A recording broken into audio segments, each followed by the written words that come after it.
Chapter 7. How Betty Sherman Won a Husband. The rest of us did not share the Story Girl's enthusiasm regarding our call on Mr. Campbell. We secretly dreaded it. If, as was said, he detested children, who knew what sort of a reception we might meet? Mr. Campbell was a rich retired farmer who took life easily. He had visited New York and Boston, Toronto and Montreal. He had even been as far as the Pacific coast. Therefore, he was regarded in Carlisle as a much-traveled man, and he was known to be well-read and intelligent. But it was also known that Mr. Campbell was not always in a good humor. If he liked you, there was nothing he would not do for you. If he disliked you, well, you were not left in ignorance of it. In short, we had the impression that Mr. Campbell resembled the famous little girl with a curl in the middle of her forehead. When he was good, he was very, very good, and when he was bad, he was horrid. What if this were one of his horrid days? "He can't do anything to us, you know," said the Story Girl. "He may be rude, but that won't hurt anyone but himself." "Hard words break no bones," observed Felicity philosophically. "But they hurt your feelings. I am afraid of Mr. Campbell," said Cecily candidly. "Perhaps we'd better give up and go home," suggested Dan. "You can go home if you like," said the Story Girl scornfully, "but I am going to see Mr. Campbell. I know I can manage him. But if I have to go alone and he gives me anything, I'll keep it all for my own collection, mind you." That settled it. We were not going to let the Story Girl get ahead of us in the matter of collecting. Mr. Campbell's housekeeper ushered us into his parlor and left us. Presently, Mr. Campbell himself was standing in the doorway, looking us over. We took heart of grace. It seemed to be one of his good days, for there was a quizzical smile on his broad, clean-shaven, strongly featured face. Mr. Campbell was a tall man with a massive head, well thatched with thick black hair, gray-streaked. He had big black eyes with many wrinkles around them and a thin, firm, long-lipped mouth. We thought him handsome for an old man. His gaze wandered over us with uncomplimentary indifference until it fell on the Story Girl, leaning back in an armchair. She looked like a slender red lily in the unstudied grace of her attitude. A spark flashed into Mr. Campbell's black eyes. "Is this a Sunday school deputation?" he inquired rather ironically. "No, we have come to ask a favor of you," said the Story Girl. The magic of her voice worked its will on Mr. Campbell, as on all others. He came in, sat down, hooked his thumb into his vest pocket, and smiled at her. "What is it?" he asked. "We are collecting for our school library, and we have called to ask you for a contribution," she replied. "Why should I contribute to your school library?" demanded Mr. Campbell. This was a poser for us. Why should he, indeed? But the Story Girl was quite equal to it. Leaning forward and throwing an indescribable witchery into tone and eyes and smile, she said, "Because a lady asks you." Mr. Campbell chuckled. "The best of all reasons," he said. "But see here, my dear young lady, I am an old miser and curmudgeon, as you may have heard.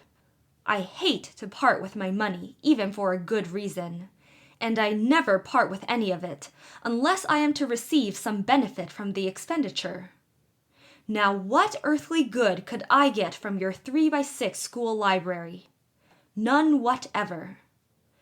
But I shall make you a fair offer. I have heard from my housekeeper's urchin of a son that you are a master hand to tell stories. Tell me one here and now. I shall pay you in proportion to the entertainment you afford me. Come now and do your prettiest."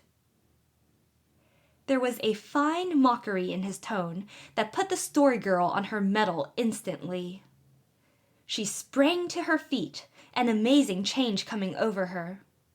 Her eyes flashed and burned, crimson spots glowed in her cheeks.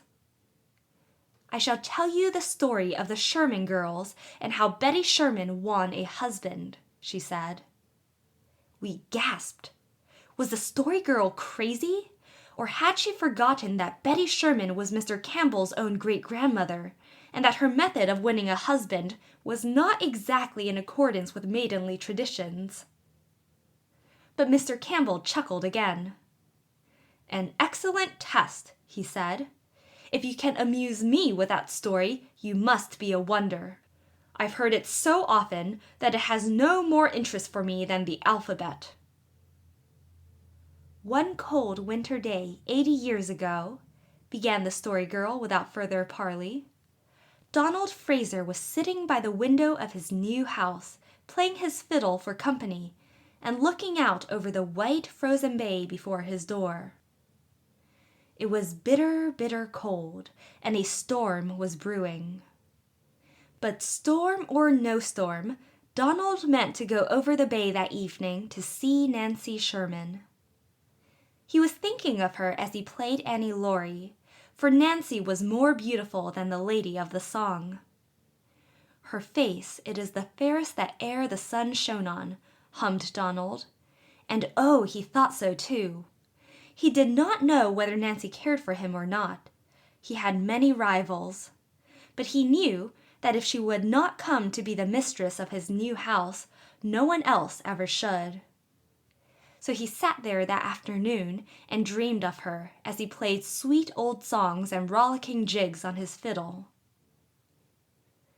While he was playing, a sleigh drove up to the door and Neil Campbell came in. Donald was not overly glad to see him, for he suspected where he was going. Neil Campbell, who was Highland Scotch and lived down at Berwick, was courting Nancy Sherman too. And what was far worse, Nancy's father favored him because he was a richer man than Donald Fraser. But Donald was not going to show all he thought. Scotch people never do. And he pretended to be very glad to see Neil and made him heartily welcome. Neil sat down by the roaring fire, looking quite well satisfied with himself. It was 10 miles from Berwick to the bay shore, and a call at a halfway house was just the thing. Then Donald brought out the whiskey. They always did that 80 years ago, you know. If you were a woman, you could give your visitors a dish of tea. But if you were a man and did not offer them a taste of whiskey, you were thought either very mean or very ignorant. "You look cold," said Donald in his great hearty voice. "Sit near the fire, man, and put a bit of warmth in your veins. It's bitter cold the day. And now tell me the Berwick news. Has Jane McLean made up with her man yet? And is it true that Sandy McQuarrie is to marry Kate Ferguson? 'Twill be a match now. Sure, with her red hair, Sandy will not be like to lose his bride past finding." Neil had plenty of news to tell, and the more whiskey he drank, the more he told. He didn't notice that Donald was not taking much. Neil talked on, and of course, he soon began to tell things it would have been much wiser not to tell. Finally, he told Donald that he was going over the bay to ask Nancy Sherman that very night to marry him. And if she would have him, then Donald and all the folks should see a wedding that was a wedding. Oh, wasn't Donald taken aback? This was more than he had expected. Neil hadn't been courting Nancy very long, and Donald never dreamed he would propose to her quite so soon. At first, Donald didn't know what to do. He felt sure deep down in his heart that Nancy liked him. She was very shy and modest, but you know a girl can let a man see she likes him without going out of her way. But Donald knew that if Neil proposed first, he would have the best chance. Neil was rich and the Shermans were poor. And old Elias Sherman would have the most to say in the matter.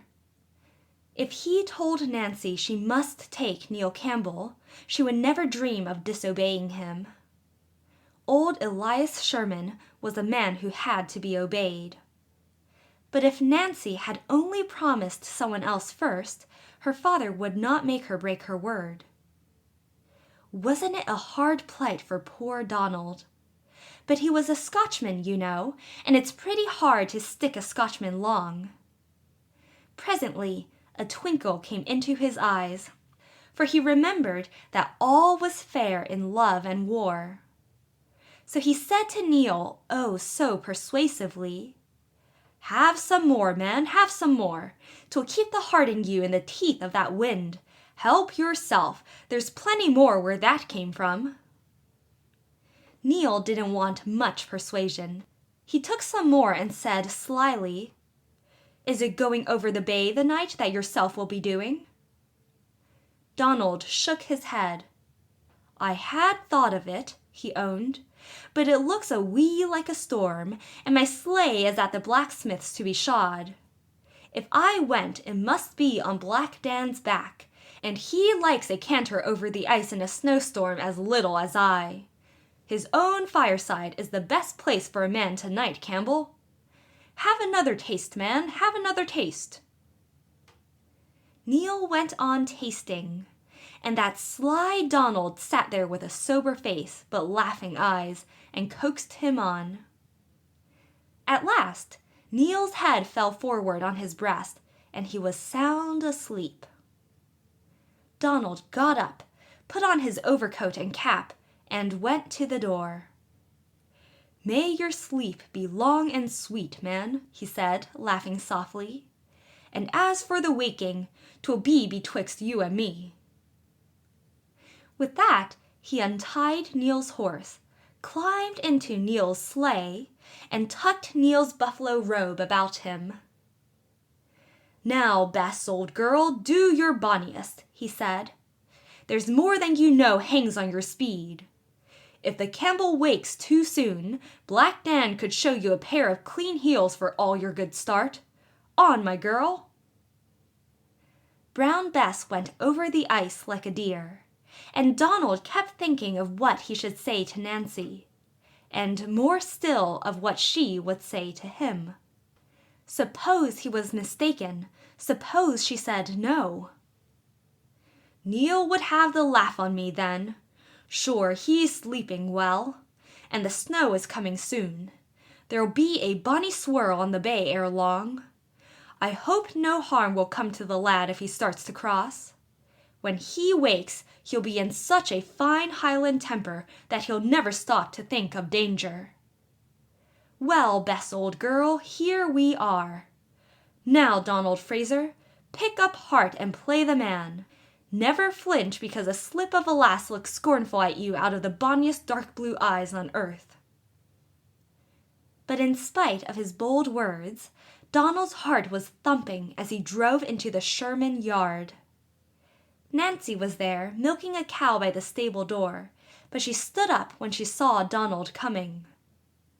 Oh, she was very beautiful.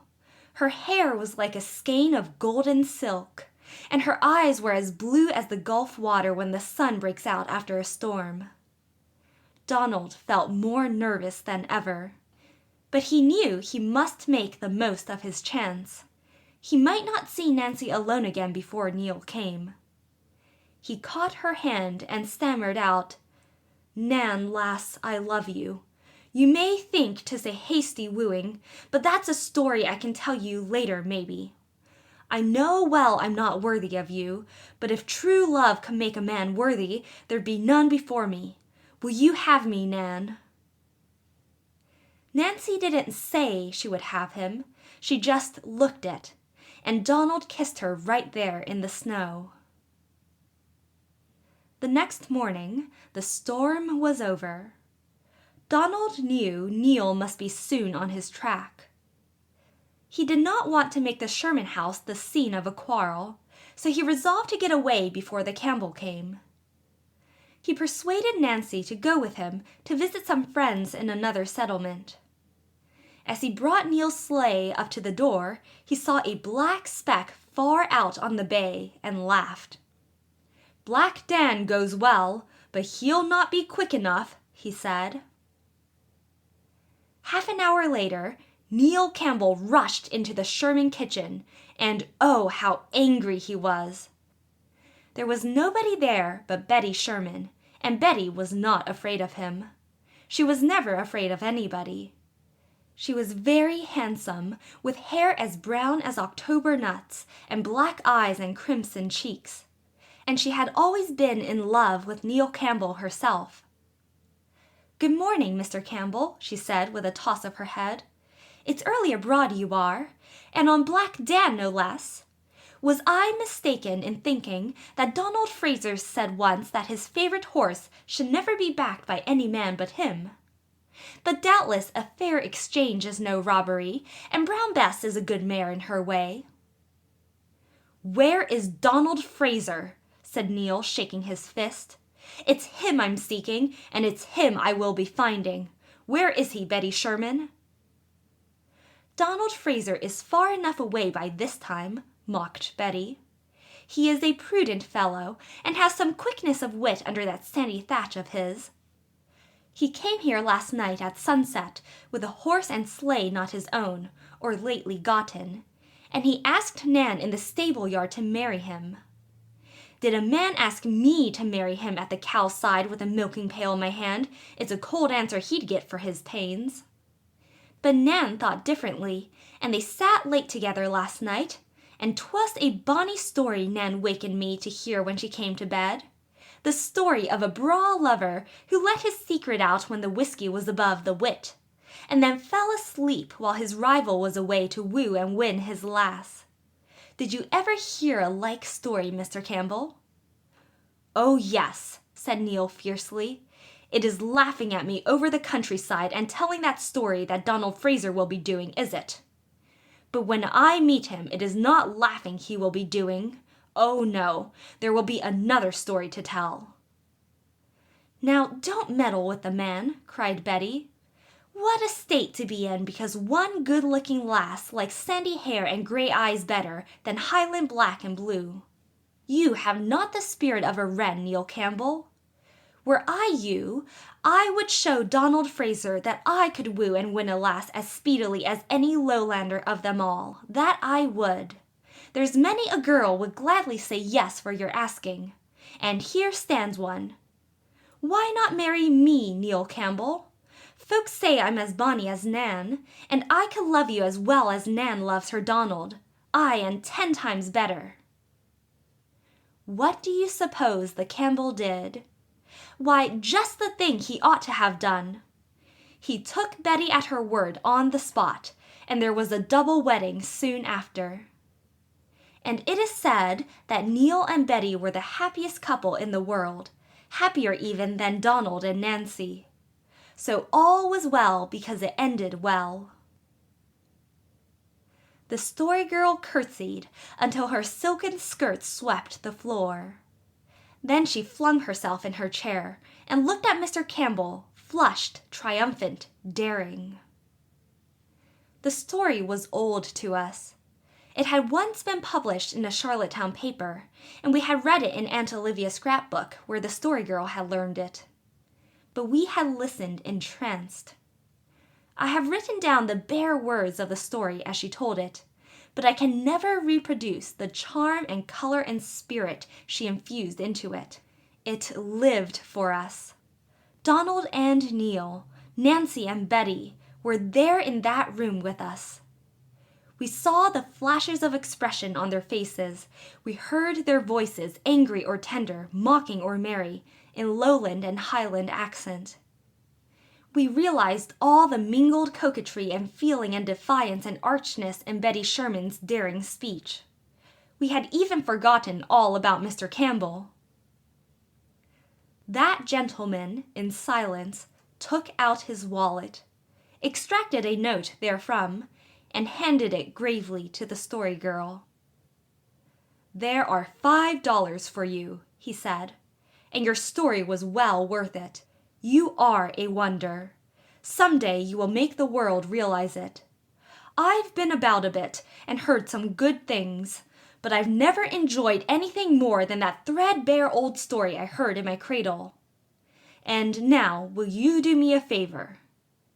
"Of course," said the delighted Story Girl. "Recite the multiplication table for me," said Mr. Campbell. We stared. Well might Mr. Campbell be called eccentric. What on earth did he want the multiplication table recited for? Even the Story Girl was surprised. But she began promptly, with twice one, and went through it to 12 times 12. She repeated it simply, but her voice changed from one tone to another as each in succession grew tired. We had never dreamed that there was so much in the multiplication table. As she announced it, the fact that 3 times 3 was 9 was exquisitely ridiculous. 5 times 6 almost brought tears to our eyes. 8 times 7 was the most tragic and frightful thing ever heard of. And 12 times 12 rang like a trumpet call to victory. Mr. Campbell nodded his satisfaction. "I thought you could do it," he said. "The other day I found this statement in a book. Her voice would have made the multiplication table charming. I thought of it when I heard yours. I didn't believe it before, but I do now." Then he let us go.